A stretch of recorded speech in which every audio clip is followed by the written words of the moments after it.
नमस्कार. हॅलो सह्याद्रीच्या आजच्या भागात मी चैताली आपल्या सगळ्यांचं मनापासून स्वागत करते. भारतीय समाजात स्त्रियांचं स्थान हे पावला पावलावर बदलताना दिसतंय. आजच्या घडीला शिक्षण, राजकारण, अर्थकारण, क्रीडा या सगळ्याच क्षेत्रात महिलांची उत्तम आणि उल्लेखनीय कामगिरी आहे. असं असलं तरी सुद्धा मालमत्ता, कायदा, त्याची अंमलबजावणी या बाबतीत मात्र थोडासा आपल्याला अभाव दिसून येतो. कायद्याच्या गुंतागुंतीच्या या संदर्भातल्या बाबी सोप्या भाषेत समजावून सांगण्यासाठी आजचा हॅलो सह्याद्रीचा विषय पाहूया. कोणता विषय आज आपण बोलणार आहोत? आज आपला विषय आहे मालमत्ता आणि महिला अधिकार. आणि या विषयावर मार्गदर्शन करण्यासाठी हॅलो सह्याद्रीमध्ये आज आपल्या बरोबर तज्ञ मार्गदर्शक इथे आहेत. आज आपल्या बरोबर आहेत ॲडव्होकेट तन्मय केतकर. नमस्कार सर. नमस्कार. कार्यक्रमात मनापासून आपलं स्वागत करते. धन्यवाद. आणि ही गोष्ट अगदीच खरी आहे की मालमत्ता आणि महिला अधिकार याबाबत थोडीशी कुठेतरी गोंधळ उडताना दिसतो किंवा याचा अभाव दिसतो. तेव्हा आपल्याकडून आज मार्गदर्शन हवंय. सर्वप्रथम सर्व प्रेक्षकांना मी त्यांचा थोडक्यात परिचय करून देते. याआधीही आपल्याला त्यांनी वेळोवेळेला मार्गदर्शन केलेलंच आहे. त्यांच्याविषयी अधिक सांगायचं तर मुंबई विद्यापीठातून BCom LLB केलेलं आहे. स्वतंत्र वकिलीस सुरुवात केल्यानंतर मुख्यतः दिवाणी मालमत्ता बाबी हाताळायला त्यांनी सुरुवात केली. कल्याण आणि पुणे येथे त्यांचं स्वतःचं कार्यालय सुद्धा आहे. कायदा साक्षरता निर्माण करण्याकरता काही स्तुत्य उपक्रम त्यांनी हाताळलेले आहेत. कायद्याच्या नावानं फेसबुक पेज, यूट्यूब वाहिनी यांच्यावर सुद्धा अनेक सबस्क्रायबर तसंच अनेक व्ह्यूज त्यांनी मिळवलेत. दैनिक लोकसत्ता, वास्तुरंग, चतुरा यासारख्या सदरात 200 पेक्षा अधिक लेख प्रकाशित झालेले आहेत. त्याचबरोबर अनेक संस्था, आर्किटेक्ट संस्था, जव्हार भागातील आदिवासी यांच्याकरता विविध विषयांवरची व्याख्यानं सुद्धा त्यांनी वेळोवेळी दिलेली आहेत. आज आपल्याला मालमत्ता आणि महिला अधिकार या विषयावर ते मार्गदर्शन करणार आहेत. आजचा आपला हॅलो सह्याद्रीचा विषय आहे मालमत्ता आणि महिला अधिकार. आणि या विषयावर मार्गदर्शन करण्यासाठी आपल्या बरोबर आहेत ॲडव्होकेट तन्मय केतकर. तेव्हा आता वेळ न घालवता आपण लगेचच सुरुवात करूया अगदी पहिल्या प्रश्नापासून. मालमत्ता हा शब्द जेव्हा आपण ऐकतो, उच्चारतो, तेव्हा मनात प्रश्न येतो की मालमत्ता मालकीचे साधारणपणे किती आणि कोणते प्रकार पडतात याविषयी सविस्तर सांगा. कारण जेव्हा आपल्याला कोणताही मालमत्ता आणि त्या मालमत्तेतल्या अधिकारांचा विचार करायचा असतो तेव्हा सगळ्यात पहिल्याला आपल्याला हे समजून घेणं गरजेचं आहे की मालमत्ता ही किती प्रकारची किंवा मालमत्तेची मालकी ही किती प्रकारची असू शकते. तर सर्वसाधारणतः ढोबळमानाने जर विचार करायचा झाला तर मालकीच्या अनुषंगाने आपल्याला मालमत्तेचं 3 प्रकारात वर्गीकरण करता येतं. सगळ्यात पहिलं असतं वडिलोपार्जित मालमत्ता, दुसरी असते स्वकष्टार्जित मालमत्ता आणि स्वकष्टार्जित मालमत्तेचाच अजून एक उपप्रकार तो म्हणजे संयुक्त मालमत्ता. म्हणजे या 3 प्रकारांच्या आधारे आपण मालकीच्या आधारे मालमत्तेचं वर्गीकरण करू शकतो. बरं, आता तुम्ही हे 3 प्रकार सांगितलेत, पण याच्यातली माहिती कुठली लक्षात ठेवणं हे आवश्यक आहे. कारण थोडंसं हा आपण बघितलं तर टेक्निकल विषय, तांत्रिक बाब, पण सगळ्यांच्या दृष्टिकोनातून लक्षात ठेवण्यासारखी जर बाब असेल तर ती कुठली आहे? बरं, आता आपली मराठी भाषा एवढी सुंदर आहे की सर्वसाधारणतः तुम्ही सगळ्या शब्दांच्या जर संधी सोडवल्यात तर त्या मालमत्तेच्या अधिकाराचं स्वरूप आपल्याला सहज लक्षात येतं. उदाहरणार्थ वडिलोपार्जित म्हणजे काय, तर वडील उपअर्जित म्हणजे जी आपल्या वाडवडिलांनी कमवलेली आहे, जी कमवण्यामध्ये आपलं स्वतःचं काही योगदान नाहीये, पण केवळ त्या घराण्यात आपण जन्मलो म्हणून त्या मालमत्तेत आपल्याला हक्क प्राप्त होतो, त्याला म्हणतात वडिलोपार्जित मालमत्ता आणि मालमत्तेमधला वडिलोपार्जित हक्क. याच्या पुढचा महत्त्वाचा प्रकार आहे स्वकष्टार्जित म्हणजे स्वकष्टार्जित. आपण स्वतः कमवलेल्या पैशातनं स्वतः खरेदी जेव्हा एखादी मालमत्ता करतो तेव्हा ती मालमत्ता स्वकष्टार्जित मालमत्ता असते, त्याला आपण स्वकष्टार्जित मालमत्ता असं म्हणतो. आणि स्वकष्टार्जित मालमत्तेचाच अजून एक उपप्रकार येतो तो म्हणजे संयुक्त मालमत्ता. आता हा उपप्रकार काय येतो तर स्वकष्टार्जित मालमत्ता जेव्हा एखादी व्यक्ती विकत घेत असते तेव्हा त्याच्यात 2 शक्यता असतात. एक तर ती मालमत्ता आपल्या स्वतःच्या एकट्याच्या नावावर विकत घेईल आणि काही वेळेला ती एका किंवा अनेक लोकांच्या नावावर एकत्रितपणे खरेदी केली जाते. तर जेव्हा एकापेक्षा अनेक खरेदीदार एकच मालमत्ता खरेदी करतात तेव्हा ते सगळे धारक जे असतात ते त्या मालमत्तेचे सहधारक असतात आणि त्या सगळ्या सहधारकांची ती संयुक्त मालमत्ता ठरते.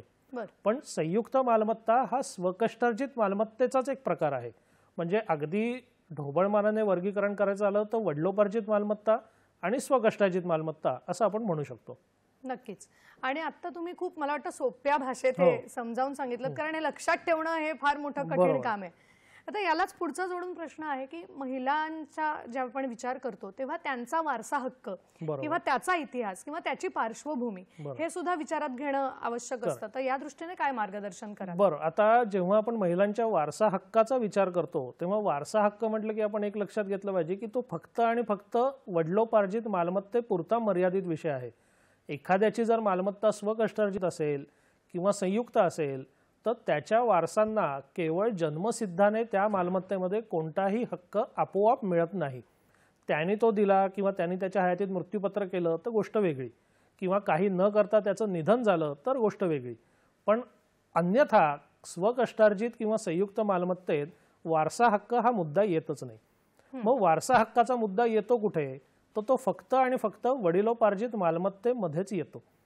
आता जेव्हा आपण महिलांचा वारसा हक्क या त्याच्या अजून एका कंगोऱ्याचा विचार करतो तेव्हा त्याच्याबद्दल आपल्याला अधिक सजगतेने किंवा सावधानतेने विचार करायला लागतो. याचं कारण त्याचा इतिहास आणि पार्श्वभूमी. म्हणजे अगदी स्वातंत्र्यानंतरचा जर आपण विचार केला तर साधारणतः 1950च्या दशकामध्ये आपल्याकडे सगळे महत्त्वाचे कायदे बनवण्यात आले आणि त्यातलाच एक महत्त्वाचा कायदा म्हणजे हिंदू उत्तराधिकार कायदा, जो 56 साली आपण लागू केला. आणि 56 साली हा जो कायदा लागू झाला त्यामध्ये वडिलोपार्जित मालमत्तेमध्ये मुलींना जन्मसिद्ध अधिकार देण्याची कोणतीही तरतूद नव्हती. म्हणजे स्वतंत्र भारतात 1956 सालापासून साधारणतः 2005 सालापर्यंत कोणत्याही घराण्यातल्या मुलींना त्या घराण्याच्या वडिलोपार्जित मालमत्तेत हक्क किंवा अधिकार नव्हते. मग ही परिस्थिती बदलली कधी? तर साधारणतः 2005च्या सुमारास या परिस्थितीमध्ये बदल होत गेला. म्हणजे हा जो हिंदू उत्तराधिकार कायदा होता त्यामध्ये फार मोठी सुधारणा सन 2005 साली करण्यात आली. ती सुधारणा लागू करण्याचा दिनांक आहे 9 सप्टेंबर 2005. आणि या सुधारणेने असं निश्चित केलं की ज्याप्रमाणे घरात जन्मलेल्या मुलाला त्या घराण्याच्या वडिलोपार्जित मालमत्तेत हक्क आणि अधिकार आहे त्याचप्रमाणे समान अधिकार मुलींना सुद्धा प्राप्त होईल. म्हणजे 56 ते 2005 या फार मोठ्या कालावधीमध्ये आपल्याकडच्या मुलींना वारसा हक्क नव्हता आणि 2005 नंतर तो वारसा हक्क आता मिळायला लागलेला आहे.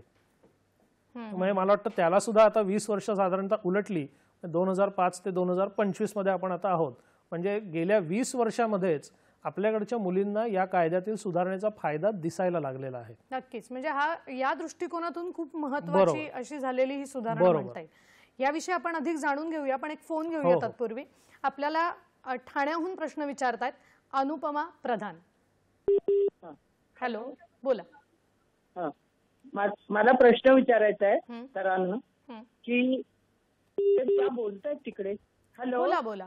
हॅलो, प्रश्न विचारा आपला. प्रश्न विचारायचा आहे की 94 मध्ये माझ्या मिस्टरांनी विल केलं घरच्या लोकांच्या, त्यांचे काय नातेवाईक आहेत त्यांच्या समोर. त्यावेळेला माझा धाकटा मुलगा अज्ञान होता आणि माझं नावच नव्हतं.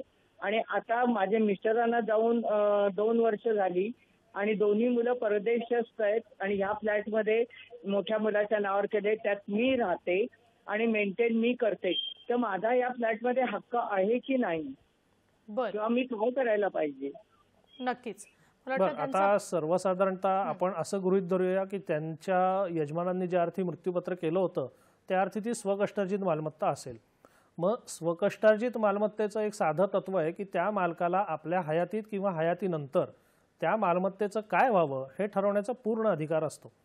मग त्यांनी सांगितल्याप्रमाणे जर त्या मृत्यूपत्रामध्ये त्यांच्या पत्नीला त्यांनी काही हक्क किंवा हिस्सा दिलेला असेल तर तो हक्क किंवा तो हिस्सा त्यांना निश्चितपणे मिळेल.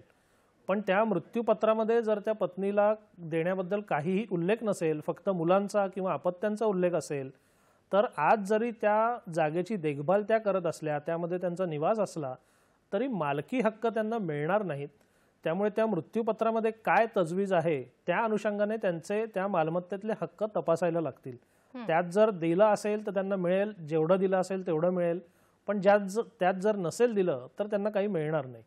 मग त्या मृत्यूपत्राने ज्या मुलांना आता मिळालेलं आहे त्यांना जर आपल्या आईला काही द्यायचं असेल तर तेही एक टप्पा पुढे जाऊन आपल्याला करता येईल. म्हणजे सगळ्यात पहिले त्यांनी मृत्यूपत्र तपासलं पाहिजे, त्याच्यात आपल्याला काही दिलेलं आहे का, दिलेलं असेल तर किती, आणि समजा आपल्याला त्याच्यात काहीच मिळालेलं नाहीये तर इथून पुढे आपल्याला काय करायचंय हे त्यांना त्यांचा कौटुंबिक निर्णय घ्यायला लागेल. नक्कीच. मला वाटतं मग या विषयात तज्ञांची मदत हो, घेऊन त्या नक्कीच, प्रक्रियेने नक्कीच. पुढे हो, गेलेलं हो. कधी उत्तम ठरेल. नक्कीच या विषयावर तुमच्याकडून अजून मार्गदर्शन आम्हाला मिळवायचंय, पण इथे वेळ झाली एका छोट्याशा विश्रांतीची, तेव्हा आपण कुठेही जाऊ नका. आम्ही लगेचच परत येतोय. पाहत रहा हॅलो सह्याद्री.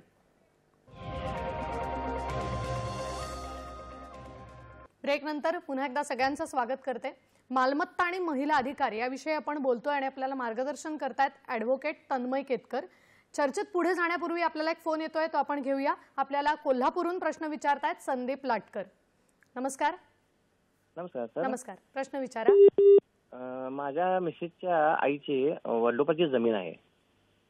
हं, ती आता सध्या म्हणजे अजून कोणत्याही प्रकारची वाटणी झालेली नाही आहे. 3 पिढ्यांवर अजून वाटणी झालेली नाही. हं. 4थी पिढी माझी मिसेस आहे आणि मिसेसच्या मामांची, आईची आणि 2 मामांची कुठल्याही सरस वाटप झालेलं नाही. आणि असे असताना सुद्धा माझ्या सासूबाईने माझ्या मेहुणीला बक्षीसपत्र करून दिलेलं आहे. हं. मग आता आम्ही दावा दाखल जर केला तर आपल्याला काय मिळेल का तथ्य? बरं, त्यांचा बरं. प्रश्न आपल्याला हो. समजलाय. तर वडिलोपार्जित मालमत्ता आहे, त्याचं सरसनिरस वाटप झालेलं नाहीये म्हटल्यावर त्या कुटुंबाचा एखाद्या घटकाला जर आपल्या मालमत्तांचे हक्क स्वतंत्र करून हवे असतील तर वाटप करायचा अधिकार निश्चितपणे आहे. पण याच्यात थोडीशी एक गंमत अशी झाली आहे की यांच्या आजोळची मालमत्ता आहे, म्हणजे त्या ज्या पत्नी आहेत त्यांच्या आईकडची ती मालमत्ता आहे. आणि मध्यंतरी एक जो उच्च न्यायालयाचा महत्त्वाचा निकाल आला आहे त्यात त्यांनी असं स्पष्ट केलेलं आहे की एखाद्या घराण्यातली एखादी मुलगी हयात असेल, तिला वाटप नको असेल तर थेट नातवंडांना वाटप मागता येत नाही. आणि तीच समस्या किंवा तीच अडचण यांच्या प्रकरणामध्ये उद्भवणार आहे. कारण यांनी म्हटल्याप्रमाणे त्या पत्नीची जी आई आहे ती ज्या अर्थी त्या मालमत्तेचं हस्तांतरण भलत्या लोकांना किंवा तिच्या आवडीच्या लोकांना करते, याचा अर्थ ती वाटप मागायला सध्याला तयार नसणार. आणि जोवर ती वाटप मागायची तयारी तिची होत नाही किंवा ती वाटपाची मागणी करत नाही तोवर मुलीच्या मुलीला थेट वाटप मागता येणार नाही. फक्त तुम्हाला एक करता येईल की आपल्याकडे जे प्रस्थापित कायदे आहेत त्याच्या अनुषंगाने सरसनिरस मालमत्ता थेट भलत्याच्या नावावर हस्तांतरित करण्याला काही बंधनं आहेत. मग त्या हस्तांतरणाला तुम्ही आव्हान देणारा दावा दाखल करू शकता. ते हस्तांतरण जे झालेलं आहे त्याला आव्हानित करून ते रद्द करून घेण्याचा प्रयत्न करू शकता. पण जोवर तुमच्या पत्नीची आई वाटप मागत नाही तोवर तुमच्या पत्नीला वाटप मागता येणार नाही. सध्या जो एक निकाल आलेला आहे त्याचा अडसर तुमच्या पुढे असेल. ह्या निकालाला उलटवणारा जर एखादा निकालाला कायदेशीर परिस्थिती जर भविष्यात बदलली तर तुमच्या पत्नीला आपल्या स्वतःच्या व्यक्तिमत्वाच्या आधारे दावा दाखल करता येईल. पण सध्या त्यांना ते बंधन पाळावं लागेल, त्यांना काही करता येणार नाही. बरं, मला वाटतं ह्या खरंच या तांत्रिक बाजू आहे आणि तुम्ही खूप चांगल्या पद्धतीने समजावून सांगताय. कारण सामान्य जनतेला या सगळ्या गोष्टी खूपच अवघड वाटतात, क्लिष्ट वाटतात. नक्कीच, पण मला वाटतं हे मार्गदर्शन महत्वाचं आहे. आता मगाशी जो आपला प्रश्न होता त्याच्यावर मी पुन्हा येते की महिला वारसा हक्काची साधारण डेडलाईन आपण म्हणतो ती साधारण काय असू शकते आणि काय सांगाल आपण? नाही, हा एक अत्यंत महत्त्वाचा प्रश्न आहे आणि बरेच लोक एखादं प्रकरण दाखल करताना किंवा वाद दाखल करताना ह्या गोष्टीकडे साफ दुर्लक्ष करतात. आता झालं कसं, मगाशी आपण म्हटल्याप्रमाणे 56 ते 2005 हा फार मोठा कालावधी मुली या समाजातल्या एका घटकाला कोणत्याही प्रकारचे हक्क नव्हते. मग जेव्हा एवढ्या वर्षांनी तुम्ही एखाद्या घटकाला एखाद्या प्रकारचे हक्क देता तेव्हा एका रात्रीत सगळी परिस्थिती बदलून चालत नाही, त्यांनी कितीतरी कायदेशीर कटकटी निर्माण होऊ शकतात. म्हणून जेव्हा आपण असा आमूलाग्र बदल करतो तेव्हा तो आमूलाग्र बदल कधी नेमका लागू होईल त्याची तरतूद करण्यात आलेली असते. आणि 2005 साली ही जी सुधारणा करण्यात आली त्यामध्येच असं म्हटलेलं आहे की हा कायदा 20 डिसेंबर 2004 पूर्वी जे काही झालेलं असेल, मग हस्तांतरण असेल, वाटप असेल, त्या मालमत्तांना लागू असणार नाही. म्हणजे थोडक्यात एखाद्या कुटुंबाच्या एकत्रित मालमत्ता असतील आणि त्या मालमत्ता किंवा त्या मालमत्तांपैकी काही मालमत्ता 20 डिसेंबर 2004 पूर्वी कुटुंबामध्ये किंवा कुटुंबाबाहेर हस्तांतरित झाल्या असतील तर त्या मालमत्तांना 2005च्या कायद्याचा वापर करून आपल्याला आव्हान देता येणार नाही किंवा त्याच्यात हक्क मागता येणार नाही. आता 20 डिसेंबर 2004 ही तारीख कुठनं आली याचं उत्तर आपल्याकडे नाही. त्या कायदेशीर तरतुदीमध्ये जे म्हटलेलं आहे त्या अनुषंगाने आपल्याला 20 डिसेंबर 2004 या तारखेचा मान ठेवायला लागतो. म्हणजे आता एखाद्या विशेषतः मुलीला किंवा महिलेला वडिलोपार्जित मालमत्तेमध्ये वाटपाचा दावा दाखल करायचा आहे, आपले हक्क प्रस्थापित करून घ्यायचे आहेत, तर तिने सगळ्यात पहिली गोष्ट कुठली तपासली पाहिजे, तर दिनांक 20 डिसेंबर 2004 पर्यंत ती मालमत्ता कौटुंबिक मालकीची होती का ती कुटुंबाच्या बाहेर गेली होती. जर 20 डिसेंबर 2004 पर्यंत ती एकत्रित कुटुंबाची मालमत्ता असेल तर त्याच्यात आपण वाटपाचा किंवा इतर दावे दाखल करून हक्क मागायचा प्रयत्न करू शकतो. पण समजा 19 डिसेंबरला किंवा सप्टेंबरला किंवा त्याच्या आधी, म्हणजे थोडक्यात 20 डिसेंबर 2004च्या आधी जर त्या मालमत्तेचं वाटप झालं असेल, हस्तांतरण झालं असेल, तर त्याच्यात आपल्याला 2005च्या कायद्याचा वापर करून हक्क मागता येणार नाही. म्हणजे हक्क मागताना आपली महिला वारसा हक्काची डेडलाईन जी आहे ती कायम ध्यानात ठेवावी आणि त्या डेडलाईनच्या अनुषंगाने आपल्याला खरंच जी मालमत्ता आपल्याला हवे त्याच्यात हक्क आहे का हे पहिलं तपासलं पाहिजे. कारण सुदैवानी किंवा दुर्दैवानी आपल्याकडे न्यायालयांमध्ये कसं आहे, कोणत्याही प्रकारचे दावे स्वीकारले जातात.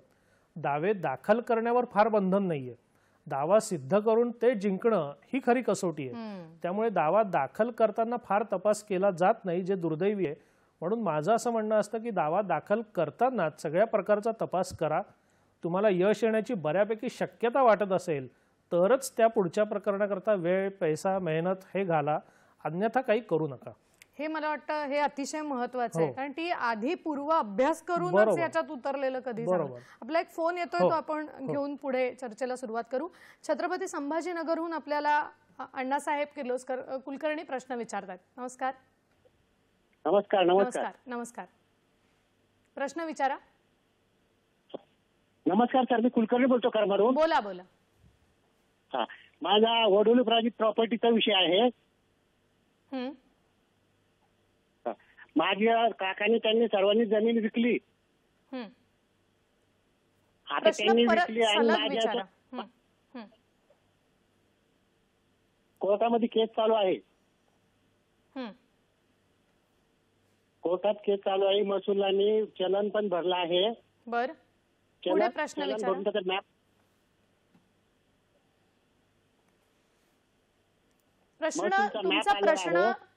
तुमचा प्रश्न ना सलग विचारा.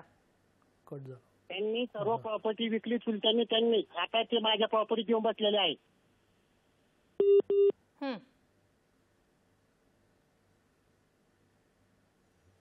हॅलो, त्यासाठी मी काय करावं? बरं बरं बरं. नाही, यांनी सांगितलं त्याप्रमाणे चुलत्यांनी जर मालमत्ता परस्पर विकली असेल, यांचा हक्क डावलून विकली असेल, तर त्याच्यात हक्क प्रस्थापित करण्याचा प्रयत्न करता येऊ शकतो. बरं, सुदैवानी हे पुरुष म्हणजे मुलगा असल्यामुळे त्यांना महिला वारसा हक्क किंवा त्याची डेडलाईन याचा विचार करायची काही गरज नाही. त्यांना वारसा हक्क अनादिकालापासून होता, जन्मसिद्ध हक्क होता. त्यामुळे जी काही हस्तांतरणं झालेली आहेत, ज्याच्यामुळे तुमच्या हक्कावर गदा आलेली आहे किंवा येणार आहे, त्याच्याकरता तुम्ही तिथल्या सक्षम दिवाणी न्यायालयात दावा दाखल करून त्याच्यावर दाद मागू शकता. आता आपल्याकडे एवढी त्रोटक माहिती होती त्यामुळे सध्या आपण एवढंच सांगू शकतो. त्यांचा सध्या एक प्रकरण दाखल आहे, तर ते जे काही बरं वाईट प्रकरण असेल ते बरं वाईट प्रकरण चालवून त्याचा निकाल घेणं त्यांनी गरजेचं आहे. नक्कीच. मला वाटतं आता पुढचा एक फार महत्त्वाचा मुद्दा येतोय, तो आहे विनीता शर्मा खटला आणि त्याचं महत्त्व. तर मला वाटतं या मालमत्ता आणि एकंदरीत अधिकार या दृष्टिकोनातून हा मुद्दा हाताळणे तितकंच गरजेचं आहे. काय सांगाल? आता सर्वसाधारणतः सामाजिक प्रवृत्ती कशी असते की कोणालाही जेव्हा एखादा नव्याने हक्क मिळतो आणि त्या नव्याने ज्यांना हक्क मिळतो त्याच्यामुळे जुन्या हक्कदारांच्या हक्कावर गदा येते, तर साहजिकपणे नाराजी तर असतेच. म्हणजे 2005 साली मुलींना नव्याने वारसा हक्क मिळाला ते आपल्या समाजाच्या सहजासहजी काही पचनी पडलेलं नाहीये, आजही पडलेलं नाहीये. हे आपलं दुर्दैवी सामाजिक वास्तव आहे. तर 2005 साली जी कायद्यात सुधारणा झाली, त्या सुधारणाच्या अनुषंगाने विविध घराण्यातल्या मुलींनी, महिलांनी वारसा हक्क मिळवायचा प्रयत्न सुरू केला. तेव्हा त्याला सगळ्यात मोठा आक्षेप जो घेण्यात येत होता तो असा होता की हा कायदा आणि कायद्यातली ही दुरुस्ती ज्या दिवशी लागू झाली, म्हणजे 9 सप्टेंबर 2005, त्या दिवशी जर त्या मुलीचे वडीलच हयात नाहीयेत तर तिला 2005च्या दुरुस्तीचा फायदा किंवा हक्क मिळणारच नाही, असा फार मोठा आक्षेप सबंध देश पातळीवर घेतला जात होता. आणि त्यामुळे महिलांच्या वारसा हक्काला अडसर येत होता. मग या सगळ्या प्रकरणातली बरीचशी प्रकरणं उच्च न्यायालयात गेली, सर्वोच्च न्यायालयात गेली.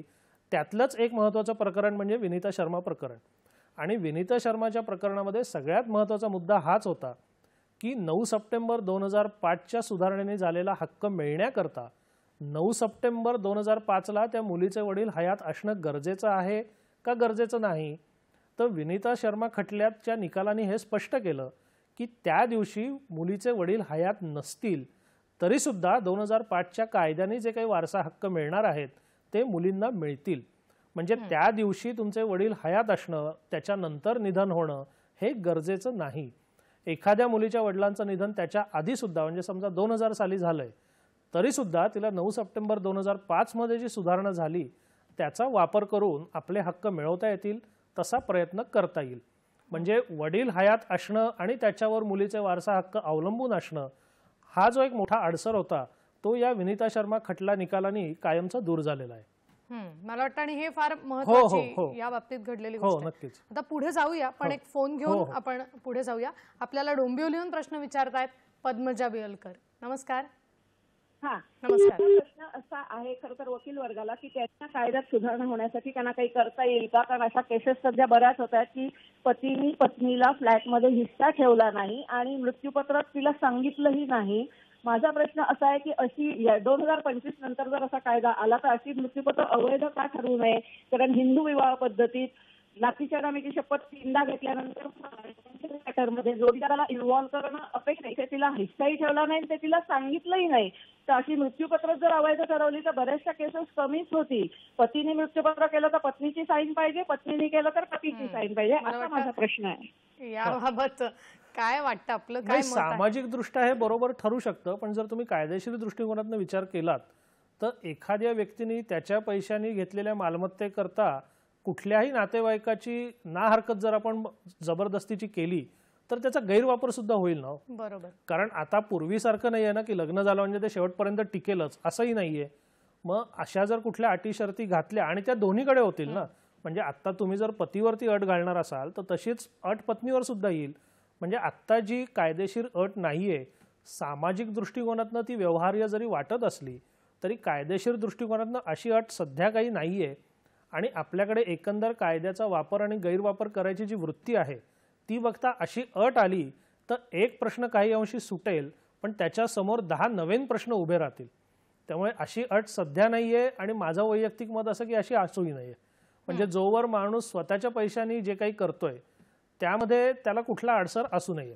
वडिलोपार्जित असेल किंवा घेतलेलीच एकत्र असेल तर तुम्हाला हक्क असतातच, पण जी स्वतंत्र मालमत्ता स्वतंत्र कमाईतनं घेतलेली आहे मग ती कोणीही घेऊ, त्याला ते स्वातंत्र्य त्याचं अबाधित राहणं गरजेचं आहे, असं एक माझं वैयक्तिक मत आहे. नक्कीच. मला वाटतं आता विवाहित महिलेचा एक विषय आपला बोलण्यात आला, तर विवाहित महिलांच्या मालमत्ता अधिकाराबाबत साधारण कुठल्या गोष्टी लक्षात ठेवणं हे आवश्यक आहे? बरं, आता विवाहित महिलांचा जेव्हा आपण वारसा हक्क म्हणतो तेव्हा आपण दोन्ही गोष्टी विचारात घेऊ. पहिला आहे वडिलोपार्जित, दुसरी आहे स्वकष्टार्जित. आता विशेषतः लग्नानंतर महिलांच्या आयुष्यात बदल काय होतो तर त्या एका घराण्यातनं दुसऱ्या घराण्यामध्ये जातात. आता लग्नानंतर दुर्दैवाने समजा एखाद्या महिलेचं निधन झालं आणि तिच्याकडे दोन्ही मालमत्ता आहेत, म्हणजे तिची माहेरच्या कुटुंबातली वडिलोपार्जित मालमत्ता पण आहे आणि तिने लग्नानंतर विकत घेतलेली मालमत्ता सुद्धा आहे. तर या दोन्हीच्या वारसा हक्कामध्ये थोडीशी तफावत आहे. म्हणजे एखाद्या महिलेची वडिलोपार्जित जर मालमत्ता असेल आणि लग्नानंतर जर तिचं निधन होत असेल, तिला अपत्य असतील तर त्यांना ती मालमत्ता मिळते, त्याच्यात वारसा हक्क मिळतो. पण विवाहित महिलेच्या पतीला महिलेच्या माहेरच्या वडिलोपार्जित मालमत्तेत कुठलाही हक्क मिळत नाही. हेच जर स्वकष्टार्जित मालमत्ता असेल तर वर्ग 1 वारसामध्ये पतीचा समावेश झालेलाच आहे. त्यामुळे एखाद्या महिलेनी जर आपल्या पैशांनी घेतलेली मालमत्ता असेल, तिचं लग्न झालं, दुर्दैवाने तिचं निधन झालं, तर त्या स्वकष्टार्जित मालमत्तेचा वारसा हक्क पतीला मिळेल. पण वडिलोपार्जित मालमत्तेचा हक्क पतीला मिळणार नाही. तिला अपत्य झाले असतील तर अपत्यांना मिळेल आणि अपत्य जर तिला नसतील तर तिचा जो काही हक्क आहे तो तिच्या माहेरच्या घराण्यात परत जाईल. तो हक्क पतीला किंवा पतीच्या कडच्या कुटुंबांना मिळणार नाही. आणि माझ्या दृष्टीने ही कायदेशीर तरतूद महत्त्वाची का आहे तर आपल्या समाजामध्ये ज्या अपप्रवृत्ती आहेत, त्यांनी समजा श्रीमंत घराच्या मुलींशी लग्न केलं आणि त्यांच्या पतीला जर वारसा हक्क ठेवला आणि त्यांनीच समजा काही विपरीत त्या मुलीचं केलं आणि त्यात तिचा जीव गेला, तर ज्या व्यक्तीच्या निधनाकरता ते जबाबदार आहेत त्याच व्यक्तीच्या मालमत्तेमध्ये त्यालाच हक्क मिळणं हे फार मोठं विडंबन झालं असतं. त्यामुळे विवाहित महिलांच्या माहेरच्या वडिलोपार्जित मालमत्तेत पतीला हक्क नाहीये आणि माझ्या दृष्टीने ते ठीकच आहे. म्हणजे मुलांना हक्क आहे ते उत्तमच आहे, पण मुलं नसतील तर पतीला काही मिळत नाही, ती मालमत्ता माहेरच्या घराण्यात परत जाते. मला वाटतं या सगळ्या कायदेशीर बाबी व्यवस्थित लक्षात घेऊन केलेल्या आहेत. आपण एक फोन घेऊन पुढे जाऊया. आपल्याला रेणुका जाधव कल्याणहून प्रश्न विचारतायत. नमस्कार. नमस्कार मॅडम. नमस्कार, प्रश्न विचारा. हो मॅडम, मी गेले 3 वर्षातून आम्ही घर घेतलेलं आहे कल्याण चिंचपाडा येथे. तर ते बिल्डरने ते कर अजून तिकडचा भरला नाहीये, तर आता ते त्यांनी भरणं गरजेचं आहे की आम्ही भरणं गरजेचं आहे? आणि काही प्रॉब्लेम होतो का नाही समजा काही उशीर झाला तर? नक्कीच याविषयी मार्गदर्शन. नाही, सर्वसाधारणतः आता कर जेव्हा आपण म्हणतो ना तेव्हा ते कर भरायची जबाबदारी त्या मालकाची असते. म्हणजे आता त्यांनी जे काही घर घेतलेलं आहे ते जर कायदेशीरदृष्ट्या हस्तांतरित यांच्या नावावर झालं असेल तर आधीच्या कराचा भरणा करणं ही सुद्धा यांचीच जबाबदारी आहे. आणि जर त्यांनी कर भरले नसतील तर सर्वसाधारणतः सरकारमार्फत जेव्हा कराची वसुली केली जाते तेव्हा ज्या मालमत्तेचा कर थकीत आहे त्या मालमत्तेवर टाच आणली जाते, ती जप्त केली जाते, लिलाव केला जातो. त्यामुळे तुमचं आणि तुमच्या आधीच्या विकासकाचं भांडण जे काय असेल ते क्षणभर बाजूला ठेवा आणि आत्ता तुमची मालमत्ता आणि त्यातला हक्क याचं महत्त्व लक्षात घेऊन तो कर जो असेल तो आधी भरून टाकणं गरजेचं आहे. मग कायद्याने तो कर भरायची जबाबदारी कोणाची होती, मग ती जबाबदारी त्यांनी चुकवली का, मग ती आपल्याला वसुली करता येईल का, या प्रश्नांचा पुढच्या टप्प्यात विचार करता येईल. पण सुरुवातीला जर तुम्ही करच भरला नाही आणि जर ती मालमत्ता जप्तच झाली तर तुमचं अपरिमित नुकसान होईल. ते टाळण्याकरता आता जो काही कर असेल तो पहिले भरून टाका, मग त्याची वसुली करता येईल का आणि करायची असेल तर कशी याचा विचार पुढच्या टप्प्यात करता येईल. पण पहिल्यांदा ती मालमत्ता सुरक्षित करणं ही प्राथमिकता असली पाहिजे. मला वाटतं हे किती वेगवेगळे प्रश्न असतात आणि खरंच याच्यावर प्रत्येक वेळा काय नुसता कायद्याचा विचार करून चालत नाही, त्याला वास्तवाची जोड देऊनच आपल्याला अंतिम निर्णय घ्यायला लागतो. खरं.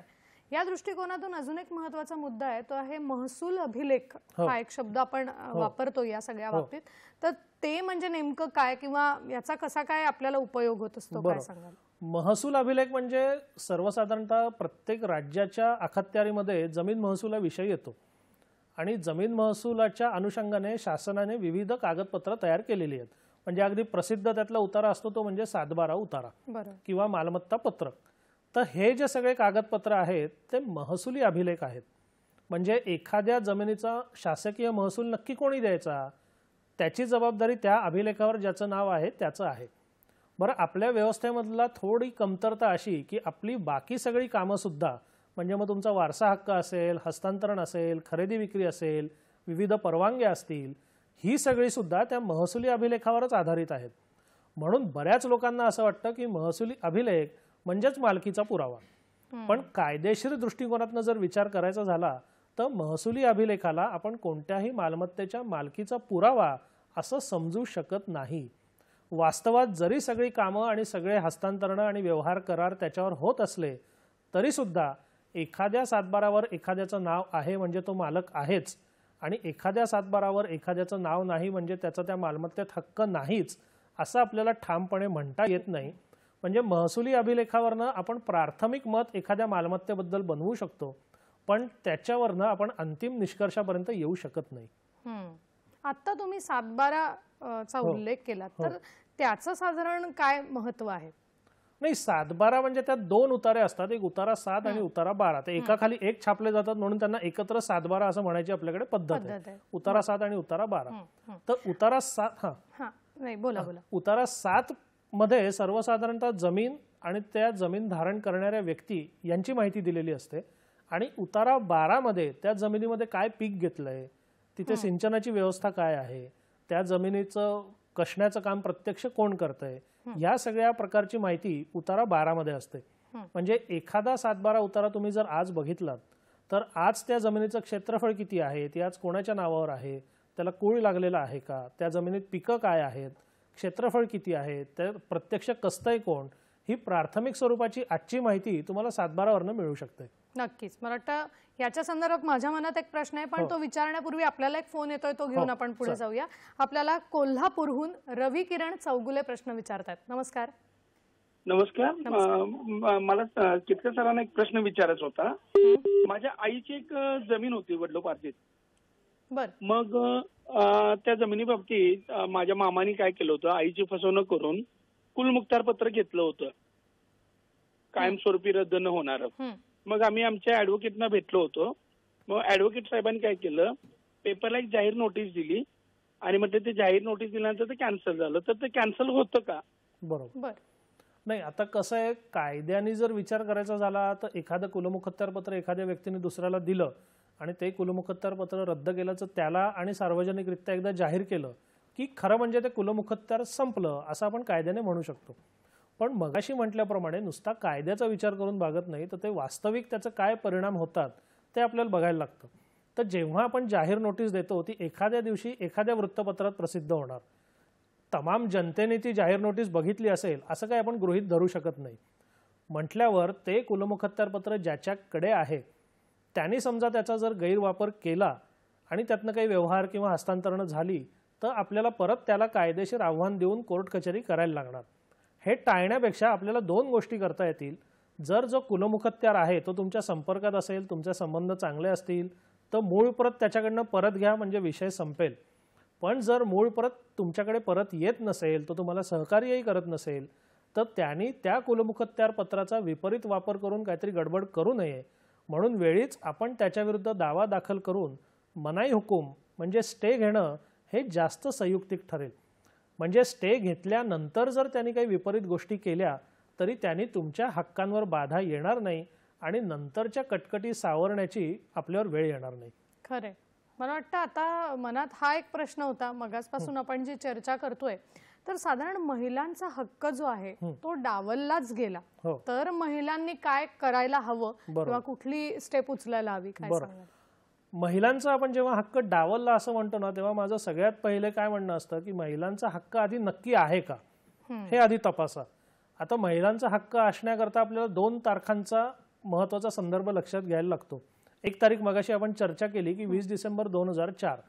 पण मध्यंतरी मुंबई उच्च न्यायालयाने सुद्धा असा एक निकाल दिला, मला वाटतं राधाबाई शिर्के या प्रकरणामध्ये, की 1956चा कायदा लागू होण्याआधीच जर एखाद्या पुरुषाचं निधन झालं असेल तर त्याच्या मुलींना वारसा हक्क मिळणार नाही. म्हणजे एखाद्या महिलेला, मुलीला जर असं वाटत असेल की आपला वारसा हक्क डावललाय तर तिने सगळ्यात पहिले 2 गोष्टींचा तपास केला पाहिजे की आपले वडील 56 नंतर हयात होते का. जर 56 नंतर तुमचे वडील हयात असतील तर एक कसोटी आपली पार झाली. त्याच्यानंतर दुसरा आपण विचार केला पाहिजे की 20 डिसेंबर 2004 नंतर त्या मालमत्ता कुटुंबात होत्या का, एकत्रित होत्या का.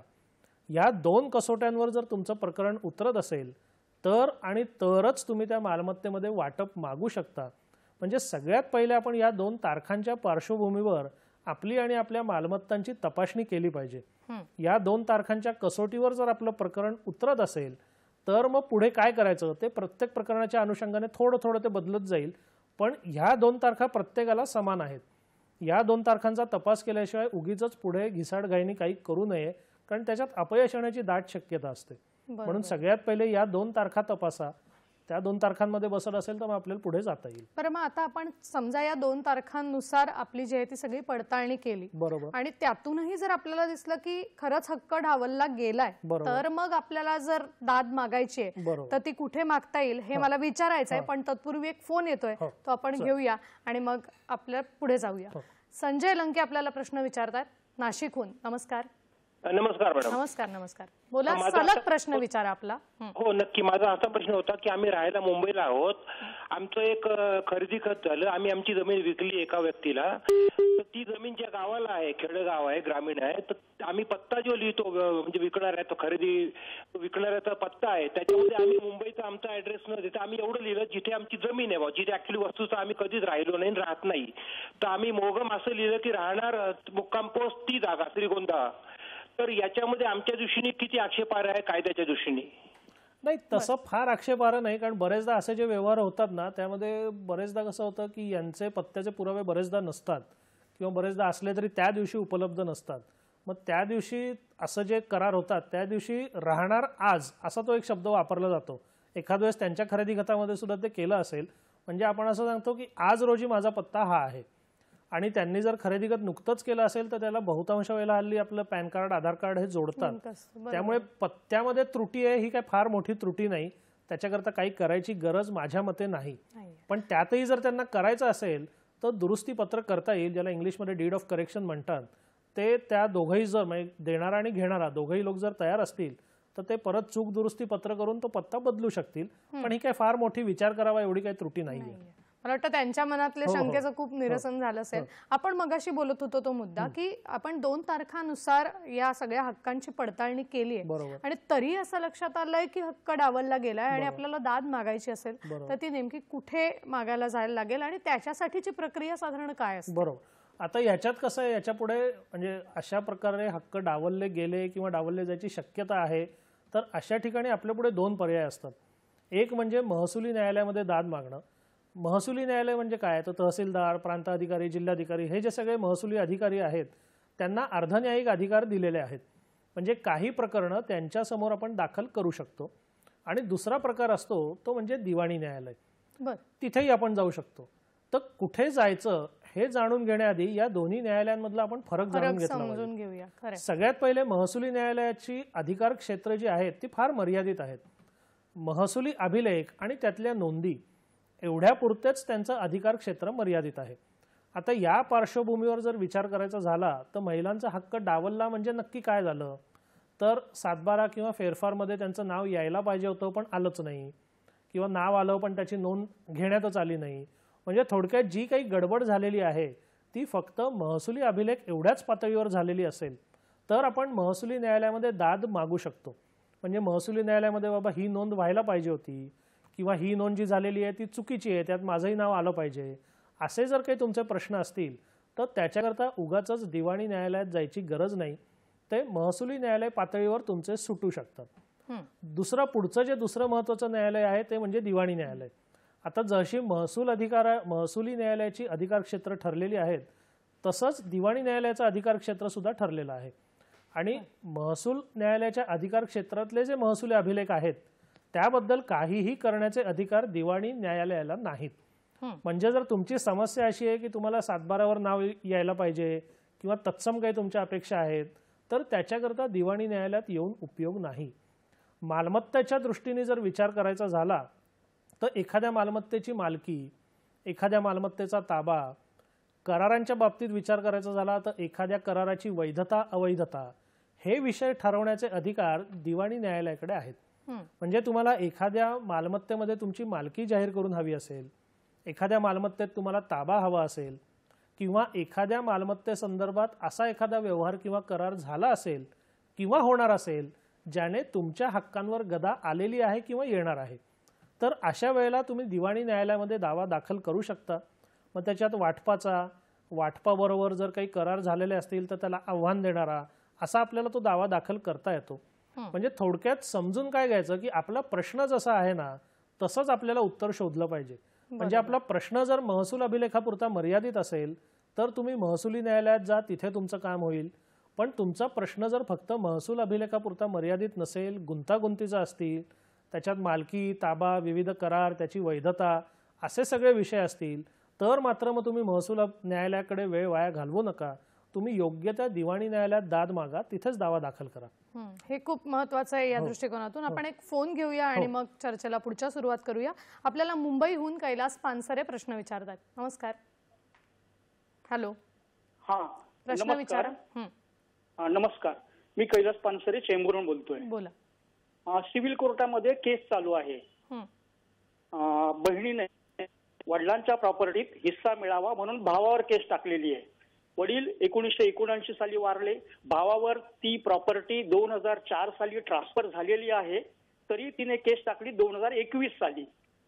पण आता त्या बहिणीचं निधन झालंय आणि तुम्ही आता म्हणाल्याप्रमाणे उच्च न्यायालयाचा आत्ताच एक आलेला आहे कायदा की आता तिच्या मुलांनी ती केस पुढे चालवायली तर त्यांना त्याचा अधिकार आहे का किंवा मिळेल का?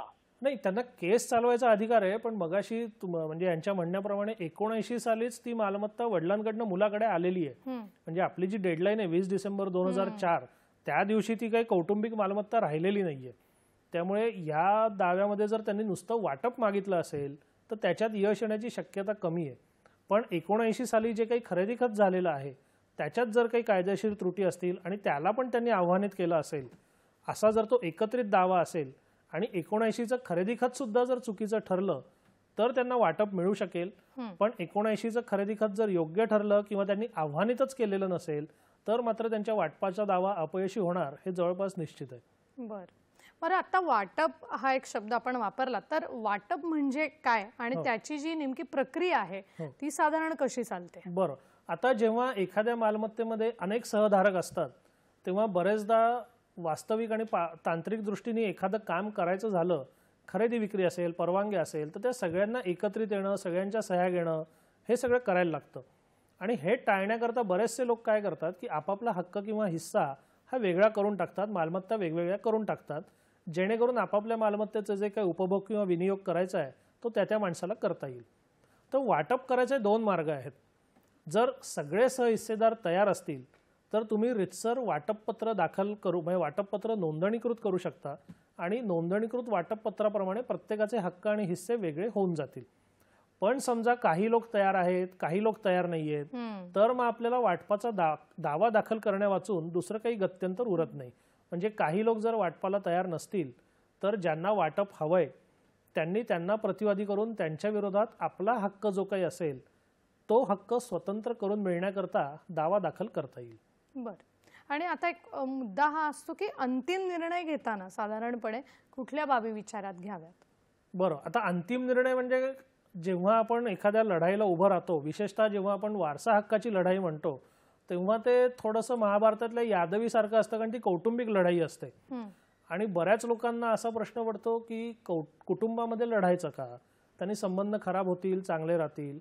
तर गेल्या साधारणतः 15 वर्षाच्या अनुभवानंतर मी हे सांगू शकतो की तुम्ही जर हक्क मागितलेत तर तुमचे संबंध काही पूर्वीसारखे राहत नाहीत. त्यामुळे सगळ्यात पहिले तुमच्या मनात जर अशी द्विधा मनस्थिती असेल की आपल्याला संबंध पण टिकवायचे आहेत आणि मालमत्तेतला हक्क पण हवा आहे, तर दोन्ही गोष्टी होणार नाहीत. मग त्या 2 पैकी तुम्हाला एक पर्याय निवडायलाच लागेल. मग त्याच्यापैकी तुमच्याकरता जास्त महत्त्वाचं काय आहे? मालमत्तेतले हक्क जास्त महत्त्वाचे आहेत का कौटुंबिक संबंध जास्त महत्त्वाचे आहेत? ही चाळणी आपण सगळ्यात पहिले लावली पाहिजे. म्हणजे तुम्हाला जर कौटुंबिक संबंध महत्त्वाचे असतील मग मालमत्तेतल्या हक्काचा हट्ट धरू नका, आणि मालमत्तेतले हक्कच जर महत्त्वाचे असतील तर मग कुटुंबात वितुष्ट येणारे हे गृहीत धरून पुढे जा. म्हणजे सगळ्यात पहिली चाळणी जी लावायची ती ही की आपल्याला हक्क महत्त्वाचे आहेत का संबंध. त्याच्यानंतर जेव्हा आपण कोणताही विशेषतः वाटपाचे वगैरे जेव्हा दावे करायचा विचार करतो तेव्हा बरेचदा असं असतं की वाटप पूर्ण स्वीकारणं किंवा पूर्ण नकार असं झालेलं नसतं. म्हणजे कोणी 10% मागत असतं, समोरचा 5%ला तयार असतो, असं काहीतरी चालू असतं. तर तुम्हाला न लढता जेवढं मिळेल, माझ्या दृष्टीने कोर्टात जायचं म्हणजे वेळ, मेहनत, पैसा खूप खर्ची घालायला लागतो. बरं, त्यात परत असं आहे की अनुभवावरनं असं की जे व्यावसायिक वाद असतात ना ते शेवटी नफा नुकसानाचा हिशोब करून ते आपसात समझोता करून टाकतात. पण जे कौटुंबिक वाद असतात ज्याच्यामध्ये माणसाचा अहम म्हणजे इगो आलेला असतो ते सर्वसाधारणतः त्याच्यात समेट होत नाही. म्हणजे समजा तुम्ही तालुक्यापासून प्रकरण चालू केलं आणि तुमचं जर सर्वोच्च न्यायालयापर्यंत पोहोचणार असं जर आपण गृहीत धरलं तर एक 50 वर्ष आपल्याला लढायचं आहे का? 50 वर्ष लढून आपल्याला नेमकं मिळणार काय आहे? आणि आत्ता आपल्याला जे मिळतंय ते या 50 वर्षाच्या मूल्याच्या समोर हे योग्य आहे का अयोग्य आहे हा सुद्धा विचार केला पाहिजे. म्हणजे लढून तुम्हाला नेमकं मिळणार काय आहे, त्या लढाईची सगळ्याची तुमची म्हणजे वेळ असेल, मेहनत असेल, पैसा असेल, त्याचं एक मूल्य आहे ना. तर ते मूल्य आणि तुम्हाला न लढता मिळणारी जी काही मालमत्ता किंवा हक्क असेल याचा तौलनिक विचार सुद्धा केला पाहिजे. तिसरा महत्त्वाचा मुद्दा असतो, आपल्याकडे एक महत्त्वाचा कायदा आहे तो म्हणजे तुकडेबंदी कायदा. तर तुकडेबंदी कायदा काय म्हणतो की शेतजमिनीचा एका ठराविक आकारापेक्षा छोटा तुकडा करता येत नाही. मग ते कुठल्याही कारणास्तव असो, खरेदी विक्री असेल, कोर्टाचा वाटपाचा निकाल असेल, कोणत्याही कारणास्तव ठराविक आकारापेक्षा आपल्याला लहान आकाराचा तुकडा करता येत नाही. आता महाराष्ट्रामध्ये तुकडेबंदीची सीमा बहुतांश ठिकाणी 15 गुंठे आणि 20 गुंठे एवढी आहे. मग आपण एक उदाहरण घेऊ. समजा एखादी 50 गुंठ्याची जागा आहे आणि त्याच्यात 5 हिस्सेदार आहेत, तर वाटप जर झालं तर प्रत्येकाला 10-10 गुंठे यायला पाहिजे. पण 10-10 गुंठ्याचा तुम्ही निकाल जरी आणलात तरी तुकडेबंदीची ही सीमा आणि हे बंधन असल्यामुळे प्रत्यक्ष जमिनीवर तुम्हाला 10-10 गुंठे करून मिळणार नाहीत. मग एवढं सगळं करून नक्की तुम्हाला मिळणार आहे काय? तर फक्त महसूल अभिलेखामधली नावं. मग तेवढंच जर फक्त मिळणार असेल तर ते तुम्हाला आत्ताही मिळू शकेल किंवा ते महसुली न्यायालयात जाऊनही मिळू शकेल. मग त्याच्याकरता वाटपाचा दावा दाखल कशाला करायचा? म्हणजे माझं म्हणणं असतं की सगळ्यात पहिले तुम्हाला हक्क आहे का? हक्क असेल तो नेमका किती आहे, तो मिळवण्याकरता आपण किती खर्च करायचा, आणि एवढं सगळं करून आपल्याला जे अपेक्षित आहे ते प्रत्यक्ष जमिनीवर मिळणार आहे का, या सगळ्या गोष्टींचा विचार केला पाहिजे. या सगळ्या गोष्टींची स्पष्ट उत्तरं तुमच्याकडे जोवर नाहीत तोवर वाटपाचा दावा किंवा इतर कोर्ट कचेरी करायची घाई करू नये. बरोबर आहे. बरं, आता मालमत्ता आणि खरं तर महिला अधिकार विषय इतका मोठा आहे, पण तरी सुद्धा सगळ्या एकंदर मालमत्तेबाबत लक्षात ठेवायची असेल तर एखादी सूचना काय सांगाल जाता जाता? मालमत्तेबाबत जाता जाता लक्षात ठेवण्यासारखं म्हणजे एक तर आपल्या मालमत्ता कुठे कुठे आहेत, त्यात आपला हक्क किती आहे. बरेचदा काय होतं, आमच्याकडे जे प्रकरणं येतात ना त्यात असं येतं की बरेचसे कुटुंबीय आपल्या कुटुंबियांना सांगतच नाहीत की बाबा माझी इथे जागा आहे, माझी तिथे जागा आहे. हे बरेचदा माहितीच नसतं. तर आपण जर जागा घेतली असेल किंवा आपल्या वडिलोपार्जित जर काही जागा असतील तर त्याची एक योग्य प्रकारची फाईल तयार करून ठेवा. मला समजू शकतो मी की काही वेळेला ते वंशजांना सांगायचं नसतं, तर निदान ती एक फाईल एखाद्या बंद कपाटात तरी ठेवा, जेणेकरून तुमच्या निधनानंतर ते कपाट उघडेल तेव्हा तरी त्यांना कळेल. म्हणजे आपल्या ज्या काही मालमत्ता आहेत आणि ज्या मालमत्तांमध्ये आपले हक्क आहेत त्याची एक चांगली फाईल आणि माहिती, जी एक फाईल बघून आपल्या पुढच्या लोकांना सगळी माहिती पटकन मिळेल अशी एक फाईल जरूर बनवून ठेवावी. आणि ती जर फाईल आपण जतन केली तर पुढच्या लोकांचं माहिती काढणं हे जे काम आहे ना ते कमी होतं. मग फक्त माहिती जर तुमच्याकडे असेल तर हक्क सांभाळणं, हक्क डावलले गेले तर त्याच्या विरुद्ध लढणं, ह्याच लढाया उरतात. म्हणजे माहिती गोळा करण्याची फार मोठी लढाई ती टाळता येते.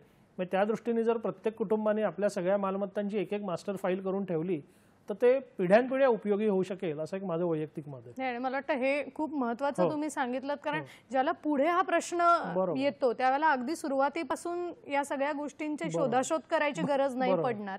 मला वाटतं मालमत्ता आणि महिला अधिकार हा विषय खरं तुम्ही म्हणालात तसा तांत्रिक विषय, पण तुम्ही खूप छान माहिती दिलीत आणि सगळ्या शंकांचं निरसन इतक्या छान पद्धतीने केलं, त्याबद्दल संपूर्ण हॅलो सह्याद्रीच्या टीमच्या वतीने मी आपले मनापासून आभार मानते. थँक्यू. आणि मला वाटतं आज खरंच हा विषय खूप योग्य पद्धतीने आपल्या पुढे आला आणि आम्हाला समजला. हॅलो सह्याद्रीमध्ये असेच वेगवेगळे विषय घेऊन आपण नेहमीच भेटत असतो. आपण भेटणार आहोत हॅलो सह्याद्रीच्या पुढच्या भागात एका नवीन विषयासह. आत्ता मात्र सगळ्यांचा निरोप घेतेय. नमस्कार.